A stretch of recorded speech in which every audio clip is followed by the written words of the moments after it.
Hey Corset lovers, welcome to your favorite space for corset wit, wisdom, and timeless truths. My name is Cindas. I've been wearing corsets since 2013 and sharing my journey along the way. My corset diaries and vlogs are available for exclusive members, so click join or check the description. Quick PSA with the wire situation and the microphone. I still need to figure things out, so please bear with me. I know this chunky ass mic may look a little crazy, but we're gonna work with what we have right now, so.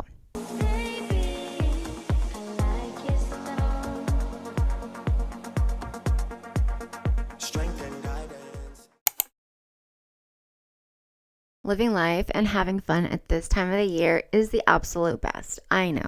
Putting up the festive decorations, admiring the glow, lighting cozy scented candles, indulging in nostalgic treats, slipping into warm textures, and bringing out the boots. Seasons are beautifully changing and our senses are constantly being tickled with end-of-year magic. But as the festivities and celebrations take over, our corseting goals can easily blur in all the seasonal sparkle. Ladies, this time of the year is not meant to pause our progress. It's here to test how committed we really are and give us a chance to prove to ourselves that discipline can coexist with joy. So, if you're ready to start and stay locked in, this is your next step towards honoring that intention. You're going to wear your corset for a minimum of 5 hours every day or night. Yes, even while you sleep, that counts too. 5 hours is long enough to train consistency, posture, and discipline. But it's short enough that it's realistic through busy festive months. I'm not asking you to live in your corset 24/7, okay? But I am begging you to show up for 5 intentional hours a day. And this is a balance between structure and freedom. This is a challenge, not a nap schedule. Your ends of year corseting challenge starts now, the moment these words reach you, and officially ends on December 31st. This time frame is meant to keep you grounded through the most distracting months of the year and to reassure you that starting right now is the right kind of commitment.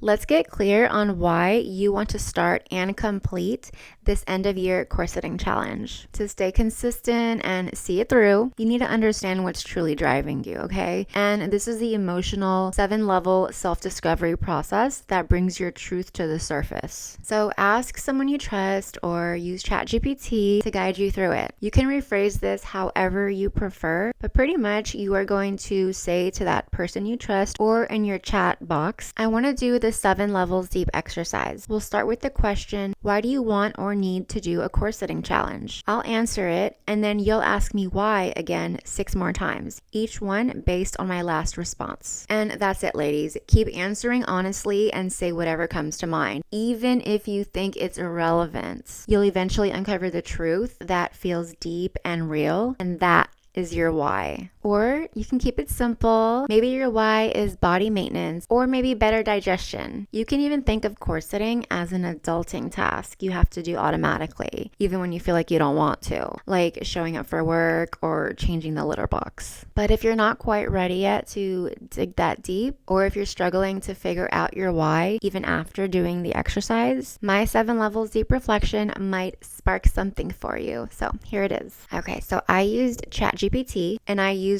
the same initial phrasing that I had just mentioned. And I started with the first question, why do you want or need to do a corseting challenge? I wrote that into my ChatGPT box and then I answered it by saying, because I feel like I need a push to get back into my corset training and not let myself go this season. So then Chat replied, you know how she gives her little 2 cents, and then she replied, why is it important to you to not let yourself go this season? And my response was, because I let myself go every single year around this time, and sometimes I feel like I can't do it alone. So she goes, and I know I call it a she, get over it. So she goes, why do you feel like you can't do it alone? And I responded, because I feel like I'll be left out or miss something, and before I know it, I've gained 10 pounds and everyone around me is doing the same thing, so I can't go to them for help. So she says, why does it bother you so much to gain that weight or not have people around you who can help? And I reply, I'm sick of being fat and I'm sick of being the only one who cares. And on the fifth question, she says, why does being the only one who cares hit so hard for you? And I replied, if I'm the only one who cares, then why am I even doing this to begin with? So she says, why do you feel like it's pointless if no one else cares? And I said, if no one else cares, then I feel like I'm just wasting my time and should just eat whatever I want. And on the seventh question, she said, why does wasting your time feel worse than letting yourself have what you want?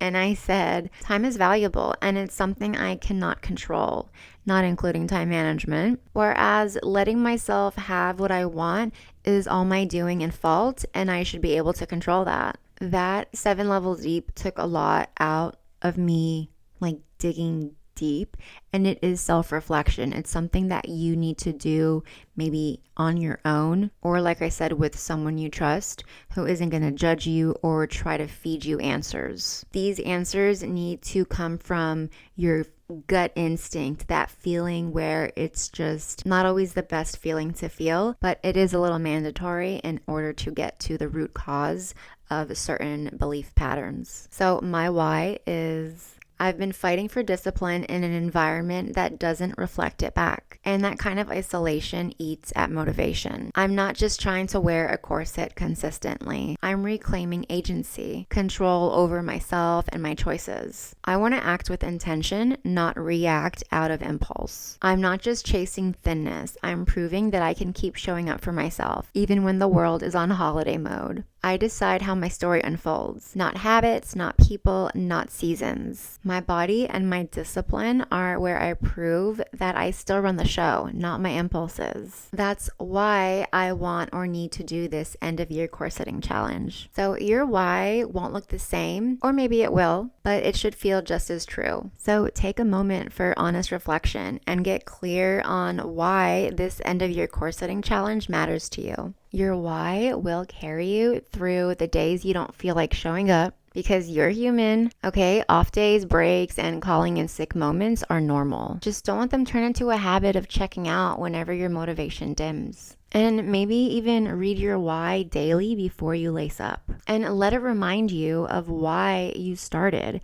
and the deeper reason behind your discipline. Okay, let's be real. Promises made at the end of the year crumble faster than cookies sitting in the break room. You can't exactly measure accountability, but you can keep it in check by capturing your consistency. A few ways to track your discipline are through photos, clips, audios, or words. Think of them as receipts or proof of your kept promise. But don't overthink it. This isn't a performance, okay? It's your accountability in action, because you're actually going to show up. If you put on your corset, check in publicly or privately, and then immediately take your corset off, nobody's going to know. I repeat, nobody is going to know. But if you have a conscience or any shred of a moral compass, you won't take it off until your 5 hours are up. Nobody likes a liar or a cheater, so don't do it to yourself. Okay, so you're going to pick one of the 4 methods that feels natural and realistic to you. I'll show you some examples in a bit, but remember, this is about showing up and holding yourself accountable each day you put on your corset. So the first method is photos. You're going to take 2 photos, front of the corset and back of the corset. And then use a free app like InShot to combine them and save space on your phone. Add the date, take a screenshot, and save it. The second method is clips. You can use Snapchat to create short clips and then add the date on screen and save it to either memories or make one of those My Eyes Only folders for privacy. The third method is audios. So use voice memos or voice recorder and say, today is Monday, October 20th, 2025. I just put on my black mesh 20-inch corset. Then hit save and rename the file with today's date. The fourth method is words. So you're going to write in a physical journal or type into your notes app. Include the date and the corset you're wearing today. Remember, this is not a performance, so sharing it is optional. personal. For an extra layer of accountability, you can post your check-ins on social media, in a members only group, or privately on a secret Tumblr, Pinterest, or Reddit account. And if you do share publicly, tag me. I might feature your post on my IG stories. I will be posting my own corseting check-ins on Instagram in my broadcast channel, XO Updates. It'll be linked in my IG bio and it's free to join. If you don't have Instagram, don't worry. I'll be sharing a midpoint update and an end of year recap here on YouTube. Your reward should support the person you're becoming, not the one you are trying to outgrow. Choose something that reflects the effort and commitment it took you to complete this challenge successfully. And ladies, food is not a reward option. We don't earn our meals, we choose them mindfully. So if you want to enjoy an upscale candlelit dinner or melt into a slice of warm apple pie, do it. Eat intentionally, never as a reward. A real reward should genuinely benefit you, the person who followed through. Maybe that means indulging in a long spa day, buying yourself a big bouquet of flowers, or taking a solo walk somewhere beautiful. Rewards are personal and they don't have to cost anything. Little daily moments like saying affirmations or giving yourself a long hug can feel like gold. So take a minute every day with your corset on, look into your own eyes, and say the kindest, truest things you can about yourself and to yourself. Side note, you should be doing this daily, regardless if you're doing a corseting challenge, but I digress. This corseting challenge isn't just about wearing a corset. It's about proving to yourself that you can stay committed through the final moments of the year. Every hour you commit, every receipt you record, and every promise you keep is a reflection that discipline and focus still belong to you. You don't need anyone else to validate your progress. Showing up for yourself does that. When the world slips deep into its season of excess and temptation, let this corset be your reminder of why showing up matters. And each time you do, you prove that you can stay laced when everything else loosens up. Let me know if you have any questions about the end of year corseting challenge, and I will talk to you guys all next time. Stay laced, ladies. Bye.